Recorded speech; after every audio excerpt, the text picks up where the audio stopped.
Well, in the hopes that some of my viewers at least remember the events which transpired in a fairly recent history, that is about 20 years ago, and you know, I realize some of my viewers may just be 23 or 24 years old, you know. The fact remains that basically the Berlin Wall came down, the Soviet Empire collapsed, and several events have ensued since then. So I'd like to catch you up on a few things which are hardly ever mentioned in the Western press, and essentially this is I will call this a book review, because I will tell you at the ending of my video who the book was written by, and it very much is required reading for anyone, especially of the younger generation, who is not familiar with this history, because history, you know, is constantly being rewritten, as you know. So it starts off like this. The new rules of the game were on display in Washington, D.C. on January 13th, 1993. So this is quite a while ago. The occasion was a small but important conference by invitation only to the 10th floor of the Carnegie Conference Center on DuPont Circle, a 7-minute drive from the White House and a stone's throw from the headquarters of the IMF, that's the International Monetary Fund, by the way, and the World Bank. John Williamson, the powerful economist known for shaping the missions of both the bank and the fund, had convened this event as a historic gathering of neoliberal tribes who were at the forefront of the campaign to spread the Chicago Doctrine throughout the world. Now, the Chicago Doctrine basically refers to Milton Friedman's economic prescriptions for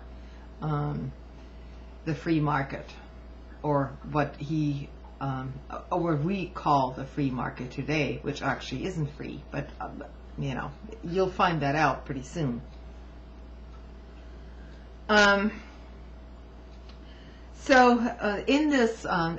During this meeting, there were present the former finance ministers of Spain, Brazil, Poland, central bank heads from a number of countries, Turkey, Peru, the chief of staff of the president of Mexico, and a former president of Panama. All day long, the conference participants had been indulging in that favorite economist's pastime of strategizing how to get reluctant politicians to embrace policies that are very unpopular with the populace, or some voters, actually, for that matter. How soon after elections could such a therapy for all these countries be launched? Are center-left parties more effective than right-wing parties? Than right-wing ones, because the attack is unexpected? Is it better to warn the public or take people by surprise? Though the conference was called the Political Economy of Policy Reform, so willfully a bland title that no one even paid attention to it, one participant remarked slyly that it was really about a Machiavellian economics.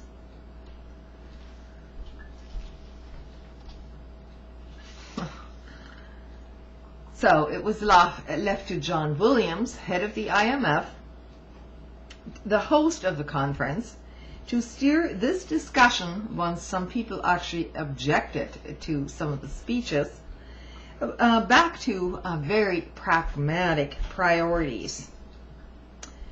In his lecture, Williamson offered no warnings of the imperative to save any country from crisis. In fact, he spoke rhapsodically of cataclysmic events. He reminded his audience, and these were bankers and industrialists, very, very, very much controlling the economies of their own nations. He reminded his audience of the indisputable evidence that only when countries are truly suffering do they agree to swallow their bitter market medicine. Only when they are in shock to do so do they lie down for this therapy.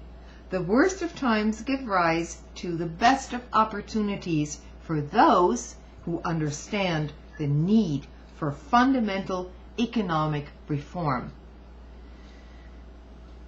With this unparalleled knack for verbalizing the subconscious of the financial world, Williamson casually pointed out that this raised some very intriguing questions, and here it comes.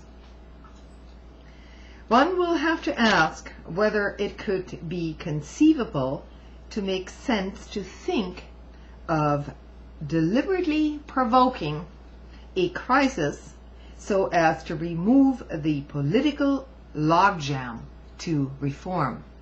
What he's talking about here is the opposition of the people who actually live in the countries where these reforms are being put into place. For example, it has sometimes been suggested in Brazil that it would be worthwhile stoking up hyperinflation so as to scare everyone into accepting those very changes, namely severe cutbacks in all social programs whatsoever. So basically his prescription was that presumably no one with historical foresight would have advocated in the mid-1930s, when just at the rise of the Nazis in Germany and in Italy, that Germany or Japan go to war in order to get the benefits of the supergrowth that followed in its defeat. But could a lesser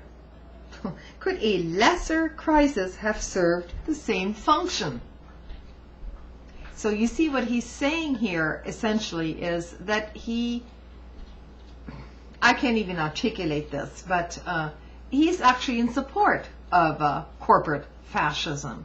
And this is precisely what this boils down to today. So these meetings took place in secret. They weren't covered in the press anywhere, and they had long precedence even before this. So I would urge everyone, and this is supposed to be a book review, okay? I would urge everyone who doesn't know anything about economic history to read Naomi Klein's book, The Shock Doctrine.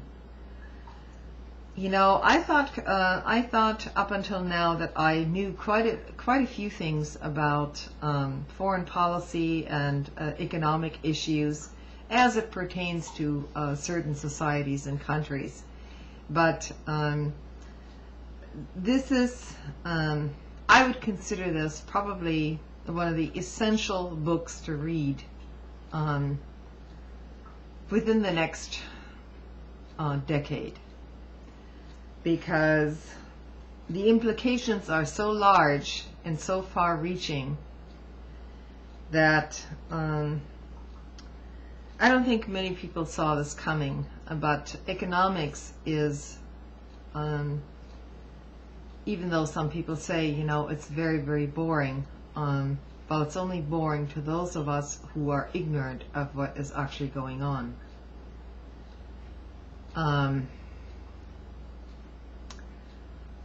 I would say good night and good luck, and let's keep up the good fight, because what's coming here in this country and in other countries is just a repeat of what has gone on before.